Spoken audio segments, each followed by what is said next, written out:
चलो page number 38 पे आ जाओ। चैप्टर नंबर 3 का फर्स्ट पार्ट है, that is regarding chartered documents of a company. अब यहाँ पे मेजरली बात हो रही है मेमोरेंडम और आर्टिकल्स की। ये डॉक्यूमेंट के बारे में आपने ऑलरेडी सुना हुआ है, तो नया कुछ नहीं है, लेकिन डिटेल में डिस्कस करना है कि एग्जैक्टली मेमोरेंडम में क्या क्या होता है, आर्टिकल्स में क्या चीज़ें हैं, उस पर बात करेंगे। इनिशियली इंट्रोडक्शन ही दिया हुआ है। मेमोरेंडम जो है वो कंपनी का कॉन्स्टिट्यूशन है, that is the major charter of the company, और उस पर्टिकुलर डॉक्यूमेंट के अंदर कंपनी का स्टैटिक डेटा या जो वन टाइम डेटा है वो मेंशन किया होता है, ये बोला हुआ है। अब मेमोरेंडम जो है वो that is the most prior document, ऐसा हम बोल सकते हैं, उससे सुपीरियर कुछ नहीं है। आर्टिकल्स जो है वो मेमोरेंडम से इन्फीरियर है।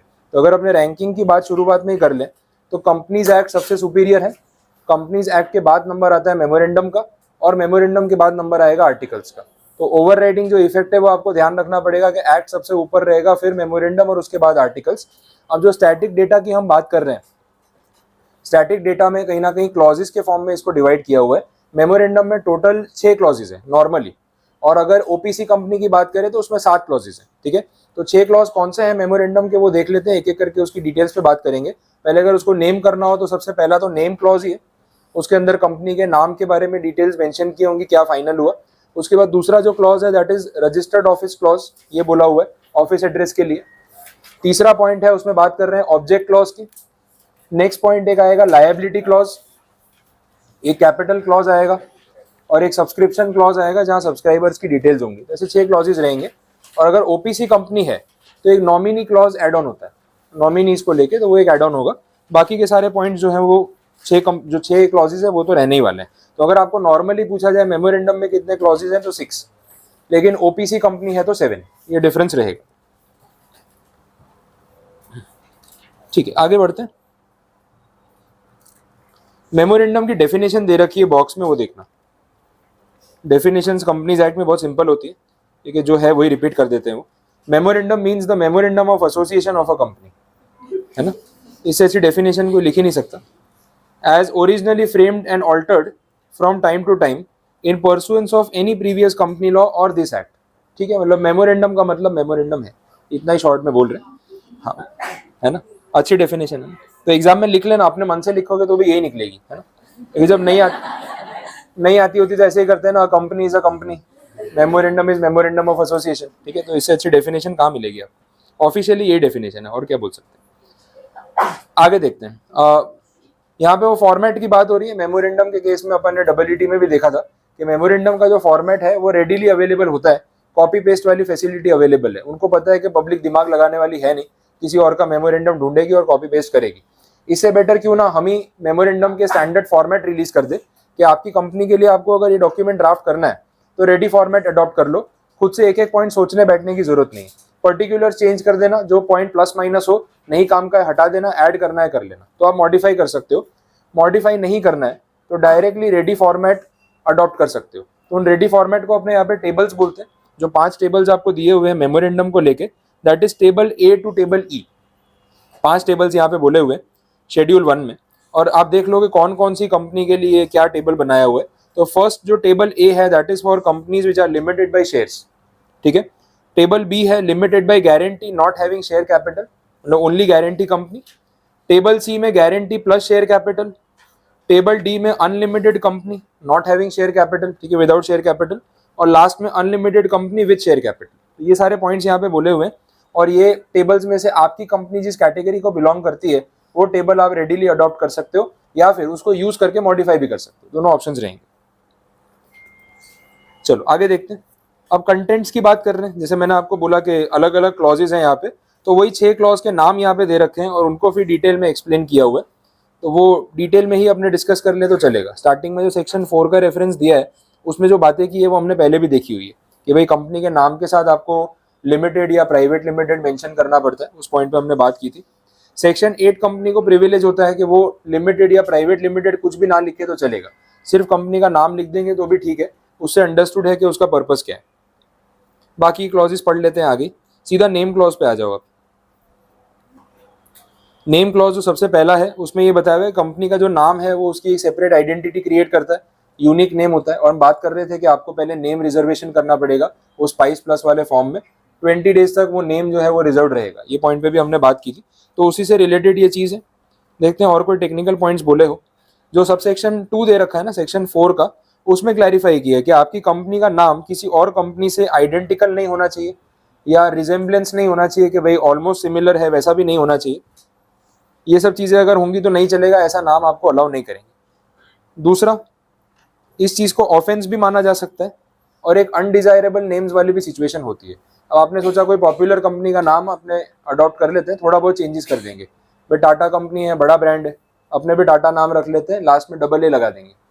रिलायंस स्टार्ट करते हैं, डबल आर लगा देंगे, ठीक है। तो थोड़ा वो एस्ट्रोलॉजी और न्यूमरोलॉजी वाला पॉइंट भी आ जाएगा, और कहीं ना कहीं सेम नाम भी नहीं होगा ना, भाई हमारी रिलायंस डबल आर वाली है, हमारे टाटा डबल ए वाली है, तो वो अलग है, ये अलग है। ऐसे तो आप क्या कर रहे हो, एक पॉपुलर ब्रांड का नेम यूज कर रहे हो ताकि आपको उसके नाम का फायदा मिल जाए, ऐसा नाम वो अलाउ नहीं करेंगे। तो मैचिंग और रिजेंबलिंग या आइडेंटिकल नेम होगा। कितनी बार राइमिंग भी होता है या सिमिलर स्पेलिंग्स होती है, थोड़ा बहुत इधर उधर कर देते हैं, वो नहीं चलेगा। वो जो बिस्लरी वाला अपन देखते हैं ना, तो वो नहीं, एक्चुअली तो वो इलीगल ही है, लेकिन वो पता नहीं ट्रेडमार्क कराते भी होंगे, ऐसे ही लिख देते हैं, कौन देखने आता है। तो ऐसे ही चल रहा है, वो सब इलीगल या लोकल लेवल पे चल रहा है, तो आप ऐसा नहीं कर सकते।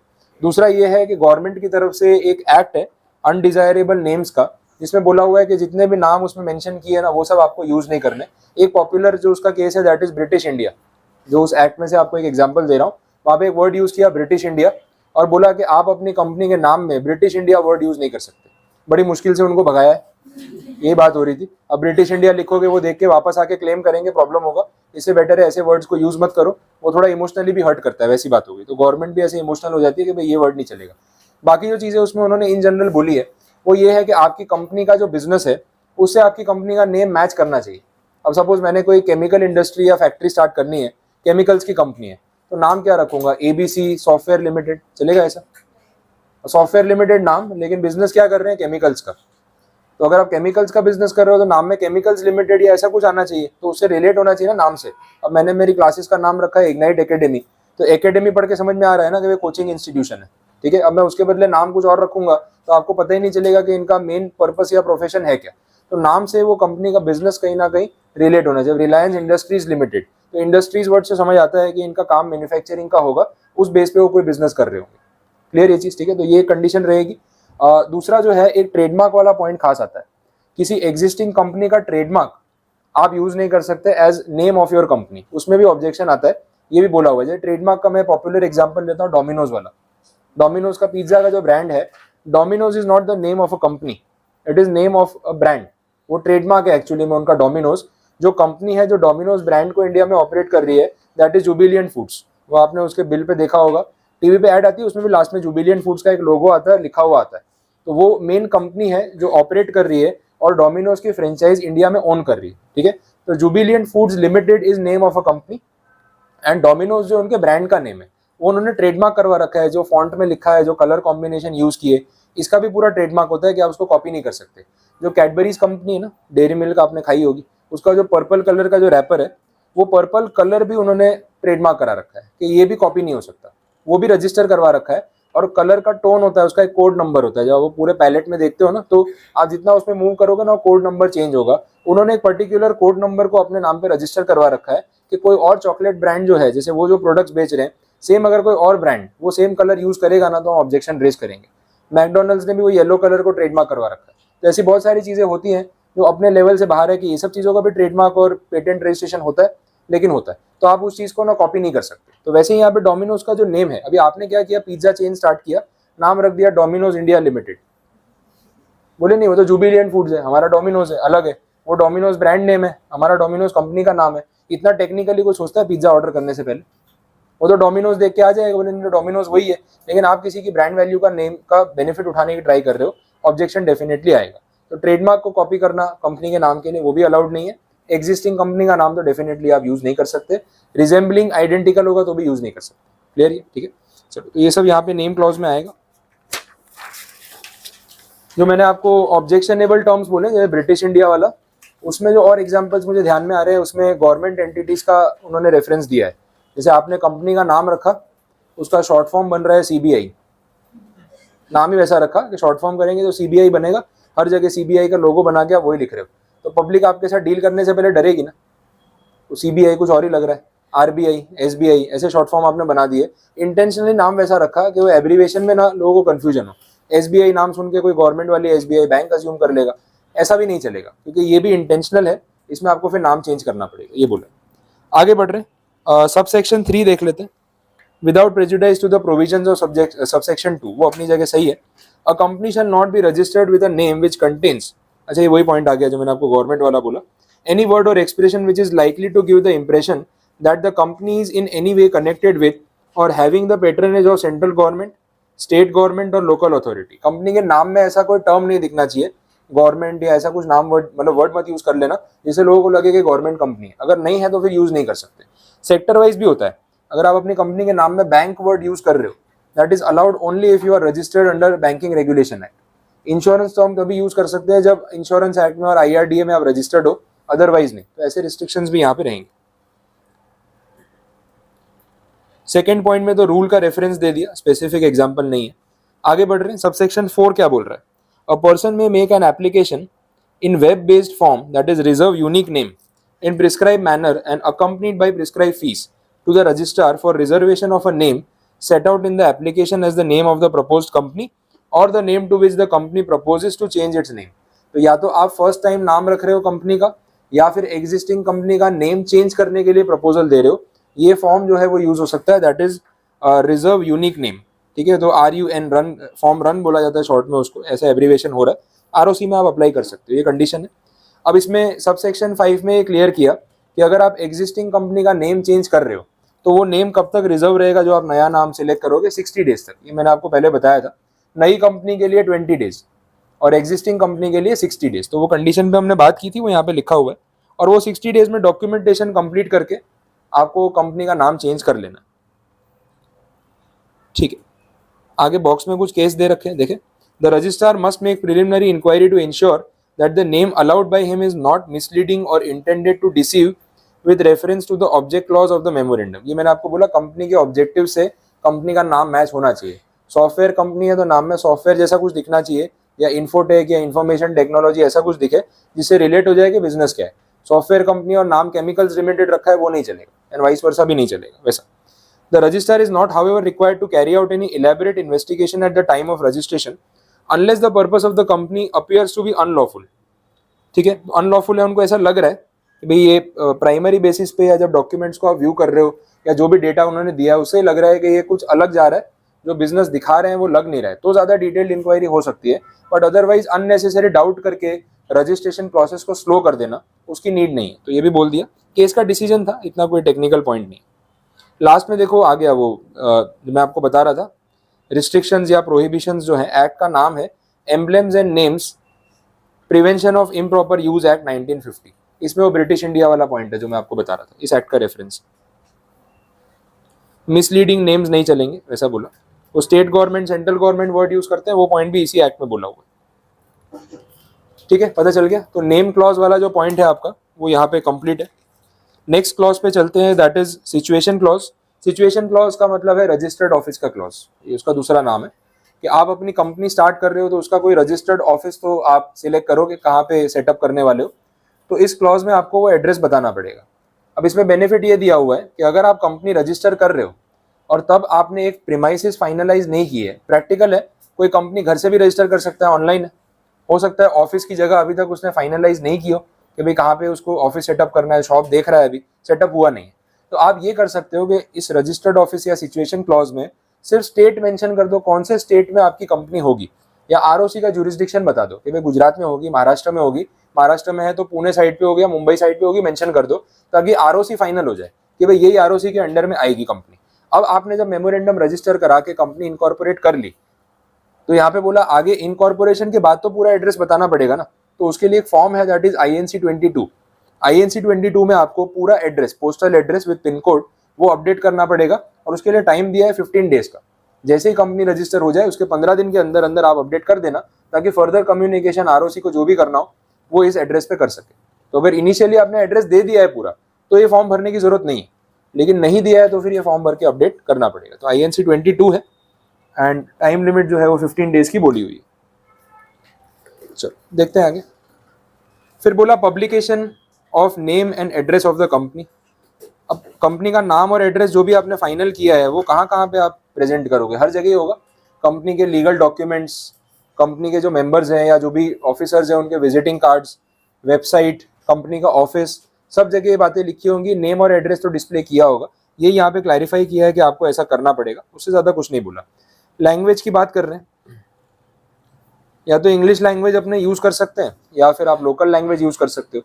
अभी ऐसा है ना कि स्टेट गवर्नमेंट्स ने काफ़ी जगह पे रूल निकाला हुआ है स्टेट लेवल पे कि आपका जो भी ब्रांड है, आपने जो नेम लिखा है ना, it should not only be in English, local language में होना चाहिए साथ में। आप देखना मैकडोनल्ड्स और पिज्जा हट और ये सब बड़े बड़े ब्रांड्स ने भी ना गुजराती में भी लिखा हुआ है और इंग्लिश में भी लिखा हुआ है। ये आपने ऑब्जर्व किया होगा। कोई और स्टेट में आप जाओगे तो वहाँ पे भी देखना, महाराष्ट्र जाओगे तो मराठी में भी लिखा होगा और इंग्लिश में भी लिखा होगा।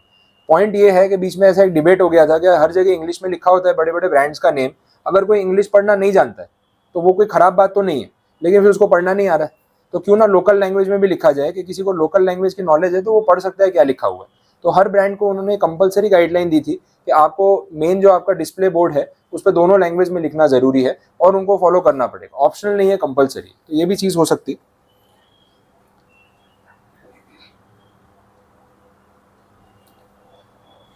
ठीक है, फिर बाकी सी पॉइंट में उन्होंने बोला कंपनी का नाम, address, registered office, CIN number, telephone number, email ID, website का एड्रेस, ये सब कुछ कंपनी के business letters, bill heads, letter papers या और भी कोई ऑफिशियल डॉक्यूमेंट्स हो, लेटर हेड्स हो, उस पर प्रिंट करवा दो। तो आपको कंपनी की तरफ से कोई भी लेटर या नोटिस आता है तो आप देखना उस पर सारी चीज़ें लिखी होती है। ठीक है, प्रिंट करने को बोला हुआ है तो करना पड़ेगा।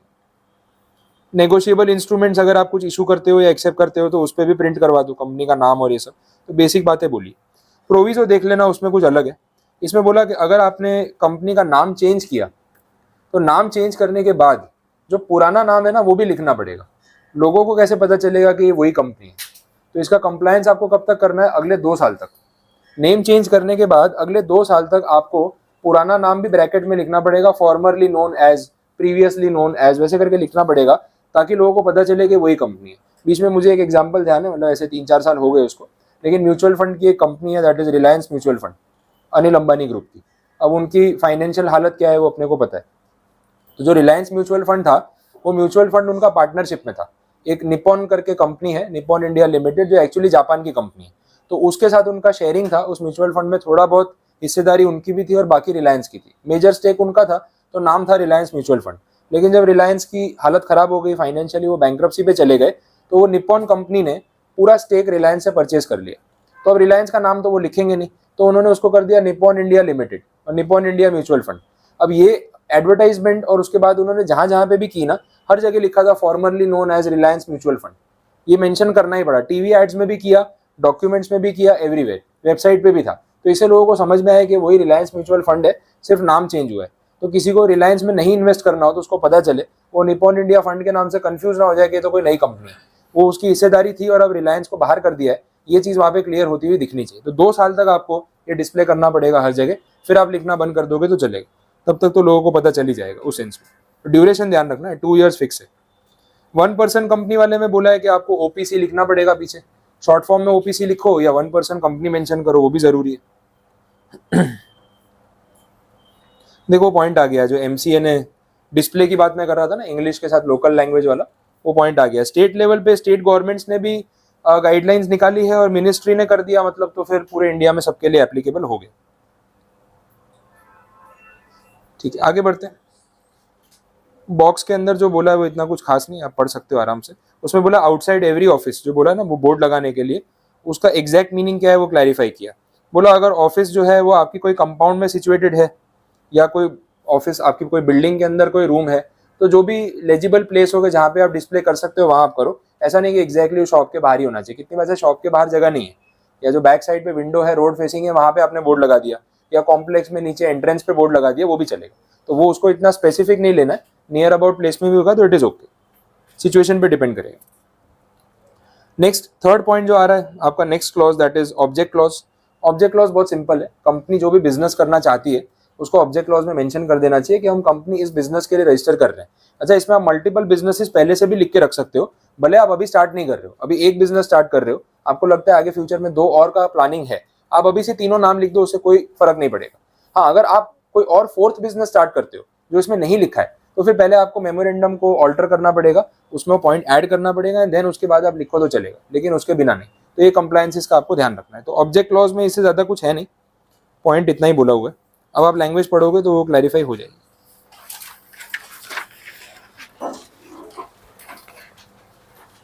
अगर ऑब्जेक्ट क्लॉज में कुछ नहीं लिखा है, वैसा बिजनेस कंपनी करती है, तो वो अल्ट्रा वायर्स वाली कैटेगरी में या वॉइड वाली कैटेगरी में चला जाएगा, इम्प्लाइड।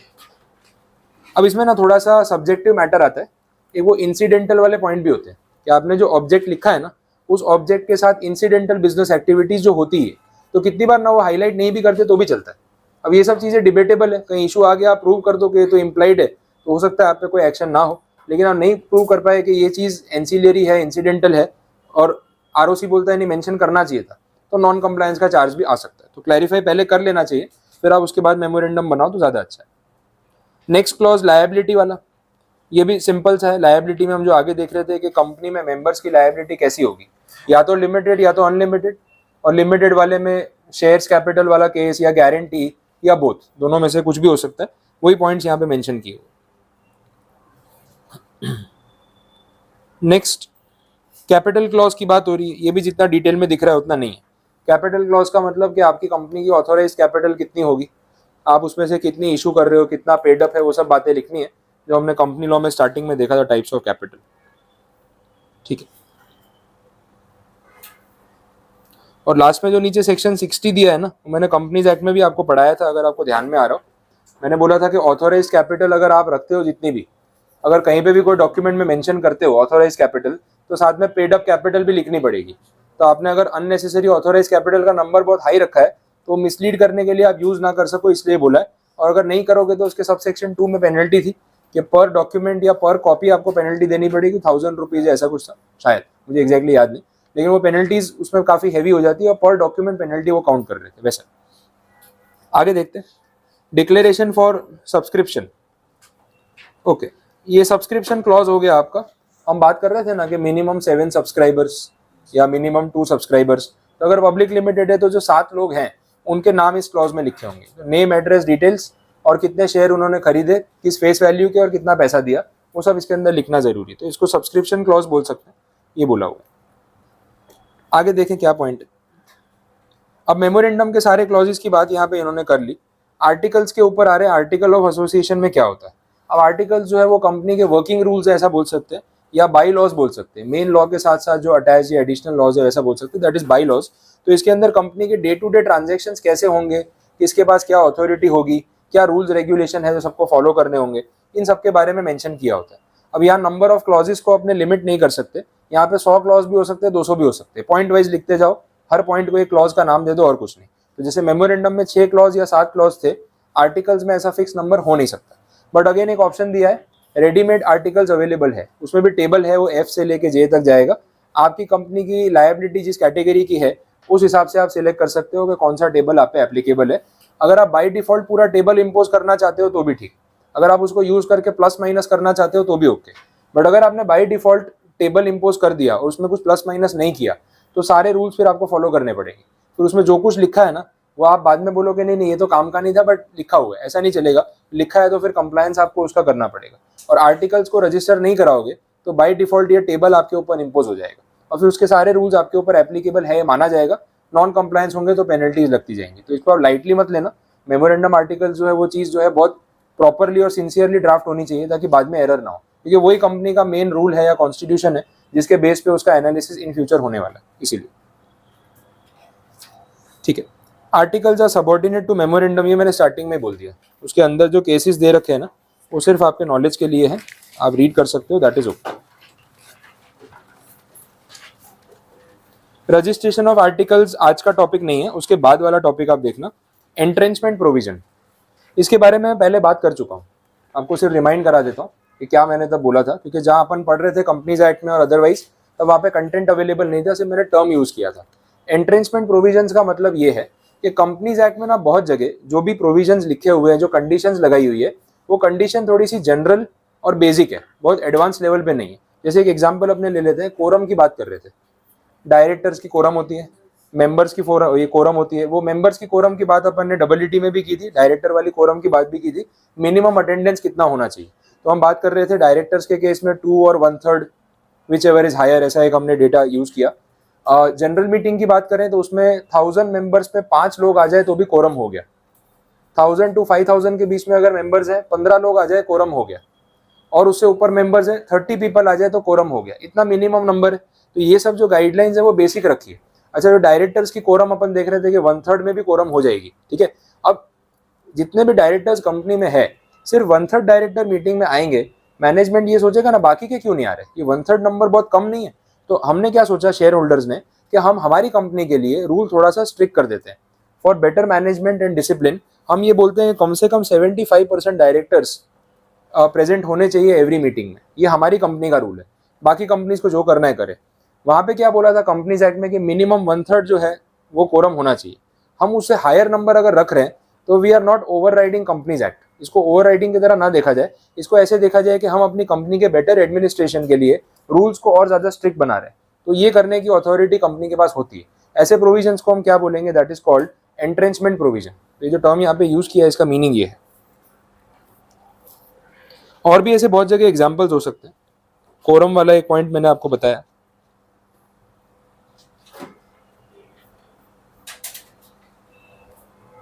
अब आप ये आंसर जब पढ़ोगे ना तो आपको रिलेट होगा कि किस डायरेक्शन में जा रहे हैं। लैंग्वेज थोड़ी सी ओके है, मतलब एकदम भी वो डायरेक्ट सिंप्लीफाइड नहीं है, बट ये कंसेप्ट माइंड में रखोगे ना तो लैंग्वेज समझ आएगी, अदरवाइज नहीं आएगी। तो एक बार आप पढ़ के देखना, मैं मेरी तरफ से पेंडिंग ही रख रहा हूँ इसको। लैंग्वेज में आपके डाउट्स आएंगे तो वो जब कंप्लीट होगा तब इसको पूरा आपने कंप्लीट मानेंगे। तो एक बार आप रीड आउट कर लेना इसको। स्टैट्यूटरी रिक्वायरमेंट्स एकदम फालतू पॉइंट है। आर्टिकल्स प्रिंटेड होने चाहिए, हाथ से तो कोई लिखने वाला है भी नहीं। Divided into paragraphs, numbered consecutively, stamped adequately, stamp duty लगती है उस पर। सब्सक्राइबर्स के साइन होने चाहिए, ठीक है, ये सब फॉलो कर लेंगे।